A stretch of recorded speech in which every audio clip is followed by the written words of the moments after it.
Dear friends, welcome to the Nerdskin YouTube channel. അപ്പോൾ നമ്മൾ ഇന്ന് വീണ്ടും കുറച്ച് മൾട്ടിപ്പിൾ ചോയ്സ് ക്വസ്റ്റ്യൻസ് ആയിട്ട് വന്നിട്ടുണ്ട്. അപ്പോൾ കൂടുതലും നമ്മൾ മിഡ്വൈഫറി ഓറിയൻറ്റഡ് ആയിട്ട് ആണ് ഇന്ന് വീഡിയോ ചെയ്യുന്നത്. അപ്പോൾ ആദ്യത്തെ രണ്ട് ക്വസ്റ്റ്യൻസ് കുറച്ച് മെഡിക്കൽ സർജിക്കൽ ഓറിയൻറ്റഡ് ആണ്. അപ്പോൾ എന്തായാലും എക്സാമിന് യൂസ്ഫുൾ ആയിട്ടുള്ള ക്വസ്റ്റ്യൻസ് തന്നെയാണ്. അപ്പോൾ അധികം സമയം കളയാതെ നമുക്ക് ക്വസ്റ്റ്യൻസിലേക്ക് കിടക്കാം. First question, smoking cessation is A critical strategy for the client with burgers disease.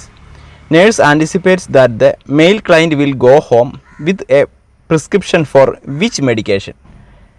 Options: diazepam, ibuprofen, nitroglycerin, nicotine or nicotrol.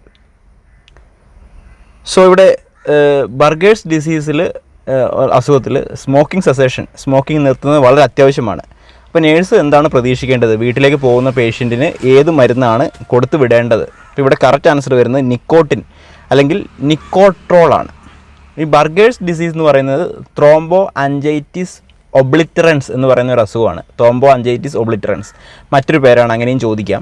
അപ്പോൾ സാധാരണ ഈ നിക്കോട്ടിൻ യൂസ് ചെയ്യുന്ന ആളുകളിൽ അവരുടെ blood vessels, especially arteries and veins, കയ്യിലും കാലിലുള്ള ആർട്ടറീസ് ആൻഡ് വെയിൻസിലാണ് കൂടുതൽ affect ചെയ്യുന്നത്. അവിടെ ചുരുങ്ങിപ്പോകുന്നു, ബ്ലഡ് ക്ലോട്ട് അവിടെ വരുന്നത്, ബ്ലഡ് തടസ്സം വരുന്നു, അങ്ങോട്ട് രക്തപ്രവാഹം നിന്നിട്ട് ബ്ലഡ് ഫ്ലോ അവിടെ it will obstruct the blood flow, that will cause the blood clot formation. So that is thromboangiitis obliterans.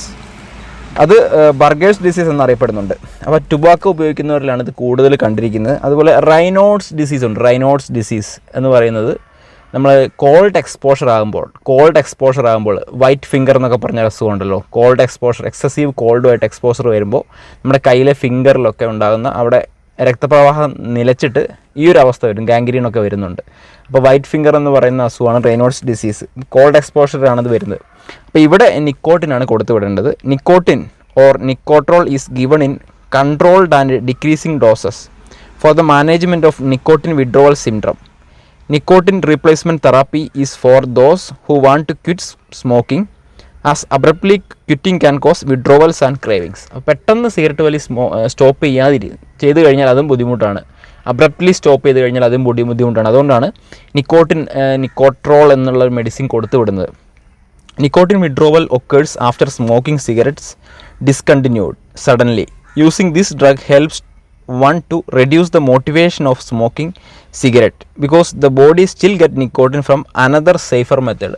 ബോഡിക്ക് വേറൊരു മെത്തേഡിലൂടെ ഈ ഒരു നിക്കോട്ടിൻ കിട്ടുന്നുണ്ട്. അപ്പോൾ അതുതന്നെയാണ് നമ്മൾ ഉദ്ദേശിച്ചത്. സാധാരണ ആൽക്കഹോളിസം ഒക്കെ നിർത്താൻ വരുന്നവർക്ക് സ്വയം ആണെങ്കിലും ആൽക്കഹോളിസം നിർത്തുമ്പോൾ കുറച്ച് കൊണ്ടാണ് പറയുള്ളൂ. അപ്പോൾ അതുകൊണ്ടാണ് ഇപ്പോൾ ലോറാസെപ്പം പോലുള്ള മെഡിക്കേഷൻസ് അങ്ങനെയുള്ളവർക്ക് സ്റ്റാർട്ട് ചെയ്ത് പ്രിസ്ക്രൈബ് ചെയ്യുന്നത്. അവരുടെ ഒരു ഡെയിലി മെഡിക്കേഷൻസിൽ ലോറാസെപ്പാമും അങ്ങനെയുള്ള ആൻസൈറ്റി റെഡ്യൂസ് ചെയ്യാനുള്ള മെഡിസിൻ ഉണ്ടാവും.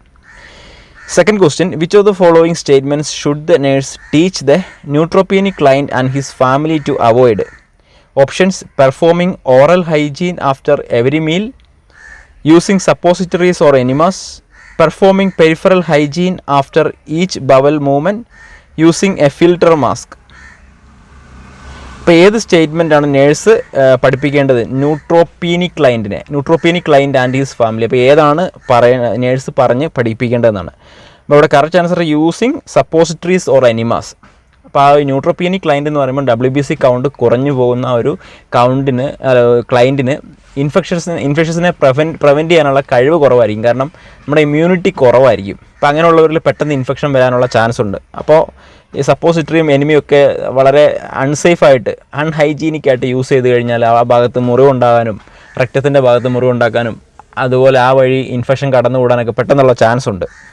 ഓറൽ ഹൈജീൻ ചെയ്യണം, ആദ്യത്തെ option. Performing perineal hygiene, that also needed. Using filter mask, അത് ഉപയോഗിക്കാവുന്നതാണ്. ഇവിടെ ഞാൻ വായിക്കാം. Neutropenic clients are at risk of infection, especially bacterial infection of the gastro intestinal and respiratory tract. Infection ഉണ്ടാകാനുള്ള chance ഉണ്ട്.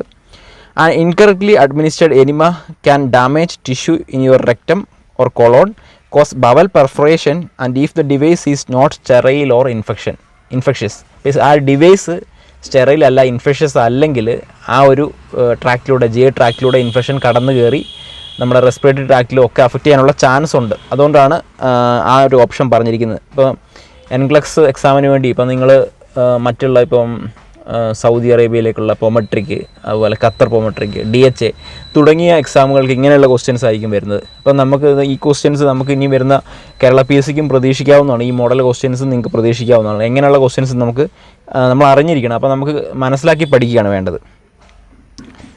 So നമുക്ക് third question, partial degeneration and, ഇനി ഒബിജിയിലേക്ക് കടന്നു. Partial degeneration and proliferation of the chorionic villi of the placenta is called. Options: hydatidiform mole, hydrops fetalis, hyperemesis gravidarum, CA chorionic villi. Partial degeneration and proliferation of the chorionic villi of the placenta is called. So the correct answer is hydatidiform mole. Hydatidiform മോളാണ് ഒരു partial degeneration. Degeneration means destruction and proliferation mean multiplication. ആ chorionic Willy of the പ്ലാസൻഡയിൽ ഉണ്ടാകുന്ന ആ ഒരു പേരാണ് ഹൈഡാറ്റിഡിഫോം മോൾ. ഇപ്പോൾ ഹൈഡാറ്റിഡിഫോം മോൾ എന്ന് പറയുമ്പം over growth of A abnormal tissue or abnormal fertilized egg or abnormal tissue in that area, that is ഹൈഡാറ്റിഡിഫോം മോൾ. അപ്പോൾ ഈ ഒരു അസുഖം ഉള്ളവരുടെ വയറ് വല്ലാണ്ട് ഡിസ്റ്റൻറ്റ് ചെയ്ത് നിൽക്കാറുണ്ട്. സാധാരണ പ്രഗ്നൻറ്റ് വുമണിൽ കാണുന്നതിലും കൂടുതൽ അബ്ഡോമിനൽ ഡിസ്റ്റൻഷൻ കാണാറുണ്ട് ഹൈഡാറ്റിഡിഫോം മോളിൽ. അതുപോലെ ഇതിൻ്റെ അടുത്ത ഓപ്ഷൻ പറയുകയാണെങ്കിൽ ഹൈഡ്രോപ്സ് ഫീറ്റാലിസ്. ഓരോന്നും ഓപ്ഷൻ കുറച്ച് പറഞ്ഞിട്ട് പോകാം. ഹൈഡ്രോപ്സ് ഫീറ്റാലിസ് എന്ന് പറയുമ്പോൾ RH ഇൻകോമ്പാറ്റിബിലിറ്റിയാണ്. RH incompatibility, that means mother RH നെഗറ്റീവാണ്, ജനിക്കാൻ പോകുന്ന കുഞ്ഞ് RH പോസിറ്റീവ് ആണെങ്കിൽ ഫസ്റ്റ് പ്രഗ്നൻസി കുഴപ്പമില്ലായിരിക്കും. സെക്കൻഡ് പ്രഗ്നൻസിയിലാണ് ആ ഒരു പ്രശ്നം വരുന്നത്. RBC ഡിസ്ട്രക്ഷൻ വരും, റെഡ് ബ്ലഡ് സെൽസ് ഡിസ്ട്രക്ഷൻ വരും. That is hydrops fetalis RH incompatibility increase the breakdown of RBC, so that will cause hydrops fetalis.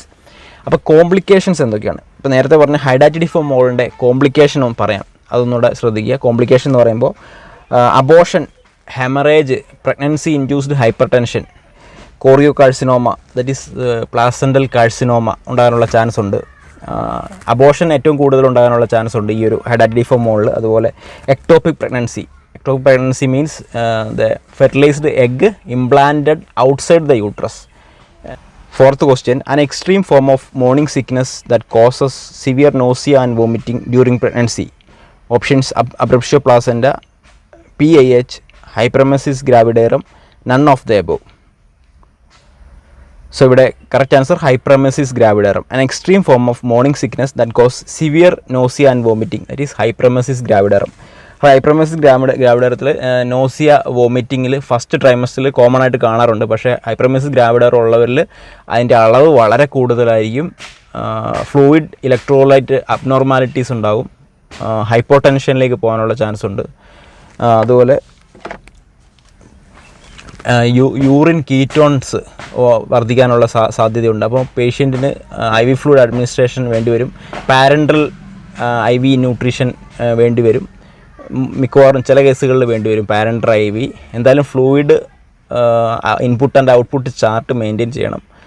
So ഇങ്ങനെയുള്ള കാര്യങ്ങൾ ശ്രദ്ധിക്കണം. വെയിറ്റ് ലോസ് ഉണ്ടാകാനുള്ള സാധ്യതയുണ്ട്, ഡീഹൈഡ്രേഷൻ ഉണ്ടാകാനുള്ള സാധ്യതയുണ്ട് ഹൈപ്പർമെസിസ് ഗ്രാവിഡറത്തിലാണ്. Next question, the home care nurse visits a pregnant client who has diagnosis of preeclampsia. Which assessment finding indicates a worsening of the preeclampsia and the need to notify the primary health care provider. Options: urinary output has increased, dependent edema has resolved, blood pressure reading is at the prenatal baseline, the client complains of a headache and blurred vision. So ഇവിടെ home care nurse ഒരു pregnant ക്ലയൻറ്റിനെ visit ചെയ്തിരിക്കുകയാണ്. Diagnosis of preeclampsia ഉള്ള ഒരു ക്ലയൻറ്റാണ്. Which assessment indicates worsening of the preeclampsia. Preeclampsia worsening ആകുമ്പോൾ ഉണ്ടാകുന്ന condition ഏതെന്നാണ്. Correct answer, the client complains of headache and blurred vision. ക്ലയൻറ്റിന് ഹെഡേക്കും ബ്ലേഡ് വിഷനും ഉണ്ടാകാനുള്ള ചാൻസ് ഉണ്ട്. അപ്പോൾ ഇവിടെ പ്രിയക്ലാംസിയയിൽ സാധാരണ കാണുന്നത് സിവിയർ ഹൈപ്പർ ടെൻഷൻ ഉണ്ടാകും. ഹൈപ്പർ ടെൻഷൻ, അതുപോലെ എഡിമ, ബോഡി ഫ്ലൂയിഡ്സ് സ്വെല്ലിംഗ് ഉണ്ടാകാനുള്ള ചാൻസ് ഉണ്ട്. Weight gain, immediate wait gain ഉണ്ടാകും. അത് നമ്മൾ ട്രീറ്റ് ചെയ്തില്ലെങ്കിൽ, ഈ ഒരു condition high blood pressure treat ചെയ്തില്ലെങ്കിൽ it may leads to convulsion or coma, that is eclampsia. when preeclampsia is complicated with convulsion or coma, that is called eclampsia. Preeclampsia നമ്മൾ പ്രോപ്പറായിട്ട് treat ചെയ്തില്ലെങ്കിൽ എക്ലാംസിയയിലേക്ക് പോകാനുള്ള ചാൻസ് ഉണ്ട്. അതുപോലെ ഹെൽപ്പ് സിൻഡ്രം പ്രീക്ലാംസിയയിൽ കാണാറുണ്ട്. HELLP syndrome that means haemolysis elevated liver enzyme low platelet. Haemolysis elevated liver enzyme low platelet. Haemolysis എന്ന് പറയുമ്പോൾ destruction of R B C destruction വരുന്നുണ്ട്. അതുപോലെ elevated liver enzyme clotting factors അവിടെ destruction വന്നിട്ട് abnormal bleeding especially liver bleeding ഉണ്ടാകാനുള്ള chance ഉണ്ട്. അതുകൊണ്ട് തന്നെ അബ്ഡോമിനൽ പെയിന് പേഷ്യൻസിന് ഉണ്ടാകാറുണ്ട്. അതുപോലെ ലോ പ്ലേറ്റഡ് ആകുമ്പോഴും ബ്ലീഡിങ് ഉണ്ടാകാനുള്ള ചാൻസ് ഉണ്ട്. So HELLP syndrome HELLP HELLP syndrome seen in പ്രീക്ലാംസിയ. Help syndrome അത് ഓർക്കണം, HELLP നമ്മൾ നേരത്തെ ഒരു വീഡിയോയിൽ പറഞ്ഞതാണ്. ജസ്റ്റ് ഒന്നുകൊണ്ട് നോക്കിയേക്കുക. Next question, a patient in her 15th week of pregnancy has presented with abdominal cramping and vaginal bleeding for the past 9 hours. She has passed several clots. What is the primary nursing diagnosis for this patient? Options: knowledge deficit, fluid volume deficit, anticipatory grieving, pain. So patient 15th week of pregnancy ആണ്, severe abdominal cramping ഉണ്ട്, vaginal bleeding ഉണ്ട് for the past 9 hours. So our several clots pass ചെയ്തു. Primary nursing diagnosis, അതായത് ഏറ്റവും കൂടുതൽ priority എവിടെയാണെന്നുള്ളതാണ്. ഇവിടെ fluid volume ഡെഫിസിറ്റാണ്. കാരണം bleeding വരികയാണ്. അപ്പോൾ എന്തായാലും ഫ്ലൂയിഡ് വോളിയം ഡെഫിസിറ്റാണ്. പെയിന് ഈ ഒരു സമയത്ത് അത്ര പെയിൻ ഉണ്ടാകാനുള്ള സാധ്യതയില്ല. കാരണം ബ്ലീഡിങ്ങിനാണ് അവിടെ കൂടുതലും. ഫ്ലൂയിഡ് വോളിയം ഡെഫിസിറ്റാണ് നമ്മൾ ഫസ്റ്റ് പ്രയോറിറ്റി കൊടുക്കേണ്ടത്. നോളജ് ഡെഫിസിറ്റ് ഉണ്ടാകാനുള്ള ചാൻസ് ഉണ്ട്. പക്ഷേ പേഷ്യൻറ്റിനെ അല്ലെങ്കിൽ റിലേറ്റീവ്സിനെ നമ്മൾ ബോധവൽക്കരിക്കണം, അത്യാവശ്യമാണ്. പക്ഷേ ഫസ്റ്റ് പ്രയോറിറ്റി നമ്മൾ നോക്കുമ്പോൾ ഫ്ലൂയിഡ് വോളിയം ഡെഫിസിറ്റ് തന്നെയാണ്. ആൻറ്റിസിപ്പേറ്ററി ഗ്രീവിങ് മീൻസ് നമ്മുടെ എന്തെങ്കിലും ക്ലോസ് ആയിട്ടുള്ള ലൗഡ് വൺ എന്തെങ്കിലും അസുഖം ബാധിച്ച് കിടക്കുക അല്ലെങ്കിൽ മരിക്കാൻ പോവുക അങ്ങനെയുള്ളൊരു സമയത്തായിരിക്കും നമ്മൾ ആൻറ്റിസിപ്പേറ്ററി ഗ്രീവിങ് എന്നുള്ള നഴ്സിംഗ് ഡയഗ്നോസ് ഉപയോഗിക്കേണ്ടത്. If bleeding and clots are excessive, this patient may become hypovolemic ആകാനുള്ള ചാൻസ് ഉണ്ട്. Pad count should be instituted. Blood volume expands during pregnancy and a considerable portion of the weight of a pregnant woman is retained water. So ഇവിടെ fluid volume deficit തന്നെയാണ് നമ്മൾ ശ്രദ്ധിക്കേണ്ടത്. Okay, നേരത്തെ നമ്മൾ പറയാൻ വിട്ടുപോയ പ്രീക്ലാംസിയായിട്ട് ബന്ധപ്പെട്ട കുറച്ച് കാര്യങ്ങളുണ്ട്. Monitoring of a patient with severe preeclampsia on magnesium sulphate. Preeclampsia കൊടുക്കുമ്പോൾ നമ്മൾ സീഷർ വരാതിരിക്കാൻ വേണ്ടി മഗ്നീഷ്യം സൾഫേറ്റ് തെറാപ്പി കൊടുക്കാറുണ്ട്. അപ്പോൾ നമ്മൾ എന്തൊക്കെയാണ് ശ്രദ്ധിക്കേണ്ടത്? Pulse, blood pressure, respiratory rate, SaO2, temperature, lungs sound, ഇത്രയും കാര്യങ്ങൾ നമ്മൾ നോക്കണം. മോണിറ്റർ വൈറ്റൽ സയൻസ് മോണിറ്റർ ചെയ്യണം. ഡീപ്പ് ടെൻഡൻ റിഫ്ലക്സ് നമ്മൾ ചെക്ക് ചെയ്യണം. മഗ്നീഷ്യം സൾഫേറ്റ് കൊടുക്കുമ്പോൾ deep tendon reflex. Level of consciousness, assessment of headache, visual disturbance, epigastric pain, intake and output record, fetal wellbeing. And ഇത് നമ്മൾ ശ്രദ്ധിക്കേണ്ടത്, പൾസും ഒക്കെ ശ്രദ്ധിക്കേണ്ടത് എവറി 10 to 30 minutes ആണ് vital signs. Temperature, lung sounds every 2 hours. Deep tendon reflex every 4 hours. Intake and output chart, intake IV crystalloids, normal saline, colloids, albumin, blood. Colloids എന്ന് പറയുമ്പോൾ അതിനകത്ത് ആൽബുമിൻ വരുന്നതാണ്, ആൽബുമിനും ബ്ലഡും ഒക്കെ വരുന്നതാണ്. Total less than or equal to 125 ml/hour. Foetal wellbeing നമ്മൾ continuous ആയിട്ട് ഫീറ്റൽ ഹാർട്ട് റേറ്റ് നോക്കണം. ഇനി ജസ്റ്റ് നമ്മൾ അതിൻ്റെ ഒരു ഡെഫിനിഷൻ്റെ കാര്യം കൂടെ പറഞ്ഞിട്ടുണ്ട്. Preeclampsia is a multi system disorder of unknown aetiology characterised by development of hypertension to the extent of 140/90 mm of Hg for more with proteinuria induced by pregnancy. പ്രൊട്ടീന്യൂറിയ പ്രീക്ലാംസിയയിൽ ഉണ്ടാകണമെന്നില്ല കേട്ടോ. പ്രീക്ലാംസിയയിൽ ശരിക്കും പറഞ്ഞാൽ ബ്ലഡ് പ്രഷർ ഉണ്ടാവും, swelling ഉണ്ടാകാനുള്ള chance ഉണ്ട്, നീര് വരാറുണ്ട് ചില ആളുകളുടെ, ഹൈ ബ്ലഡ് പ്രഷർ, സ്വെല്ലിങ്. നമ്മളിത് ട്രീറ്റ് ചെയ്തില്ലെങ്കിൽ കൺവൾഷൻ കോമയിലേക്ക് പോയിട്ട് പേഷ്യൻ്റ് എക്ലാംസി വരും. ആ സമയത്ത് പ്രോട്ടീനൂറിയ ഉണ്ടാകാനുള്ള ചാൻസ് ഉണ്ട്. സോ ഇത്രയാണ് ഇന്നത്തെ വീഡിയോ. നമ്മൾ കുറച്ച് ഇമ്പോർട്ടൻറ്റ് പോയിൻറ്റ്സ് ആണ് അഗെയിൻ നമ്മൾ ഡിസ്കസ് ചെയ്തത്. നിങ്ങൾ ഈ വീഡിയോ കൂട്ടുകാരിലേക്ക് ഷെയർ ചെയ്യുക. അതുപോലെ നമ്മുടെ ചാനലിൽ പുതിയ ആളുകളുണ്ടെങ്കിൽ സബ്സ്ക്രൈബ് ചെയ്യുക. All the best. Thank you. നിങ്ങൾ പഴയ നമ്മുടെ പ്ലേലിസ്റ്റ് എല്ലാം കണ്ട് പഠിക്കുന്നുണ്ടെന്ന് കരുതുന്നു. Thank you.